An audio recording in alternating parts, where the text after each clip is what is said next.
بسم اللہ الرحمن الرحیم۔ ناظرین، آج بات کریں گے وزیر اعلیٰ پنجاب محسن رضا نقوی کے بارے میں کہ انہوں نے چن چن کر موجودہ حکومت کے مخالفین کو دیوار سے لگانا شروع کیا ہے اور پرانی چیزوں کو استعمال کرتے ہوئے سیاست کے پرانے ہتھیار استعمال کرتے ہوئے مخالفین کو زج کرنے کا حربہ دوبارہ آزمایا ہے۔ محسن رضا نقوی نے ایک بہت بڑی شخصیت سابق DGISI جنرل فیض حمید کے بھائی نجف حمید کو، جو کہ نائب تحصیلدار چکوال تھے، کو سروس سے ڈسمس کر دیے اور پوری ایک چارج شیٹ بھی جاری کر دی۔ محسن رضا نقوی نے کمشنر راولپنڈی ڈویژن کے ذریعے ٹرمینیشن لیٹر بھجوایا، جس میں باقاعدہ طور پر یہ منشن کیا گیا کہ رول آف لا کی پابندی نہ کرتے ہوئے آپ نے اپنی ڈیوٹی سر انجام دی ہے، لہذا آپ کو اس ساری ذمہ داری سے برخاست کیا جاتا ہے اور آپ فوری طور پر کمشنر آفس راولپنڈی رپورٹ کریں۔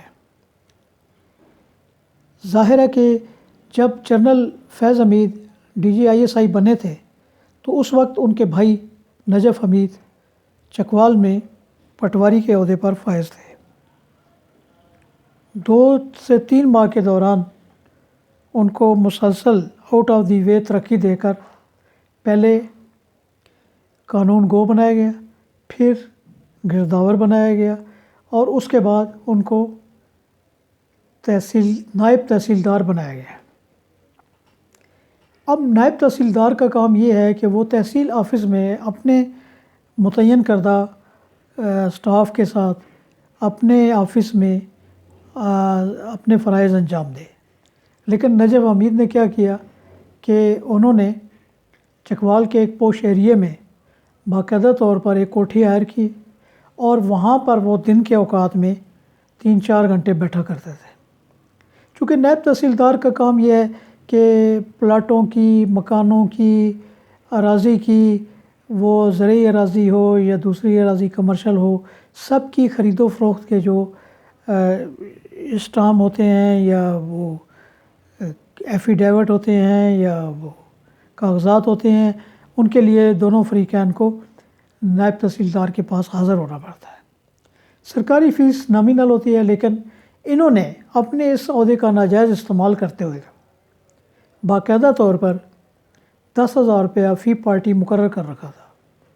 اور ذرائع یہ بتاتے ہیں کہ وہ لاکھوں روپے ایک دن میں سمیٹ کر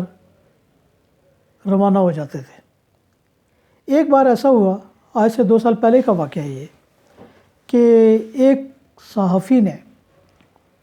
چکوال سے ٹیلی فون کیا اور مجھے یہ کہا کہ آپ کے لیے بہت بڑی خبر ہے، آپ اس کو اپنے اخبار کی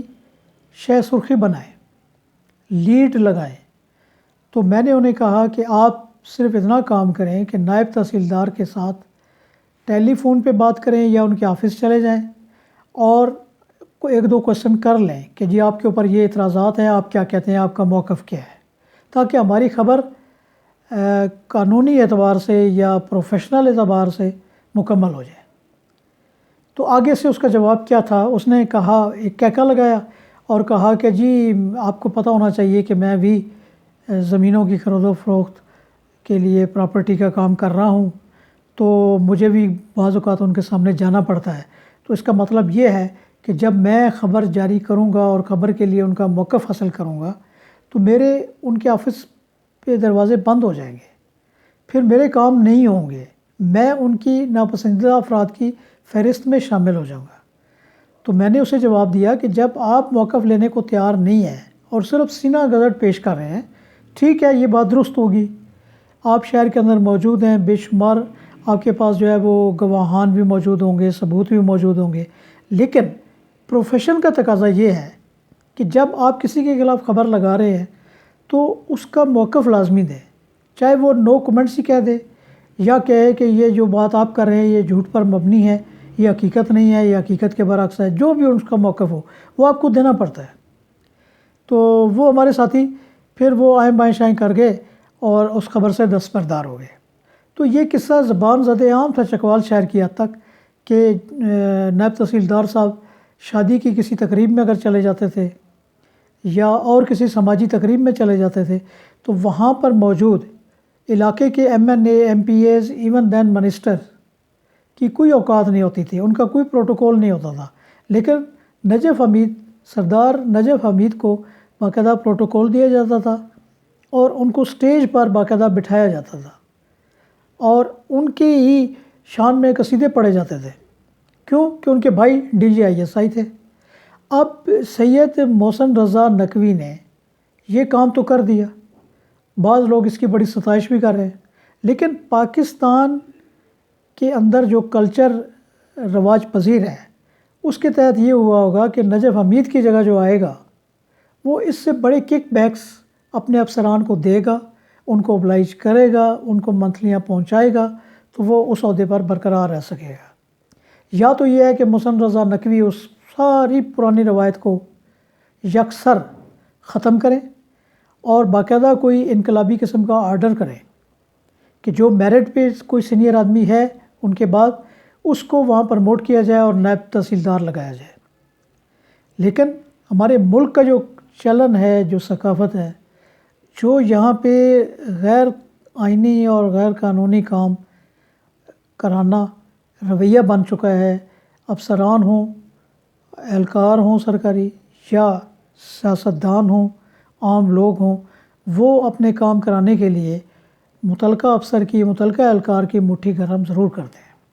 اور اگر وہ مٹھی گرم نہ کریں تو ان کا کام پھر نہیں ہوتا۔ لہٰذا اب یہ وزیر اعلیٰ پنجاب سید محسن رضا نقوی کے اوپر بھاری ذمہ داری عائد ہوتی ہے کہ وہ ایک طرف DGISI کے عہدے کا غلط استعمال کرتے ہوئے جنرل فیض حمید کے اقدام کو عوام تک لے آئے اور ان کے بھائی کو سٹینڈنگ آرڈر کے ذریعے سروس سے برخاست کر دیا، ان کو نکال دیا۔ لیکن کیا یہ اچھا ہو کہ وہ میرٹ کی پاسداری کرتے ہوئے جو میرٹ پہ دوسرا کوئی آفیسر ہے اس کو نائب تحصیلدار کے عہدے پر ترقی دے اور اس کے ذمہ سارے امور دے دیں تاکہ وہ اپنی ذمہ داریاں قواعد کے مطابق انجام دے سکے؟ ورنہ تو یہ ہے کہ پتہ نہیں محسن رضا نقوی نے کتنے اضلاع میں، کتنی تحصیلوں میں آفیسر تبدیل کیے ہوں گے اور پھر ان کو جو ہے وہ اپنی شرائط کے مطابق وہ لے کے آئے ہوں گے، یہ اللہ بہتر جانتا ہے۔ لیکن یہ ہے کہ یہ نگران وزیر اعلیٰ کا یہ فرض ہے کہ وہ اس ساری روایت کو، جہاں انہوں نے پروٹوکول کو چھوڑا، وہاں جہاں انہوں نے یہ ہٹو بچوں کی جو کلچر ہے اس کو ختم کیا، اور اسی طرح وہ بیوروکریسی کے اندر بھی ایک نئی روایت ڈالیں تاکہ شروعات ہو جائیں اور تبدیلی کی پہلی اینٹ رکھ دی جائے۔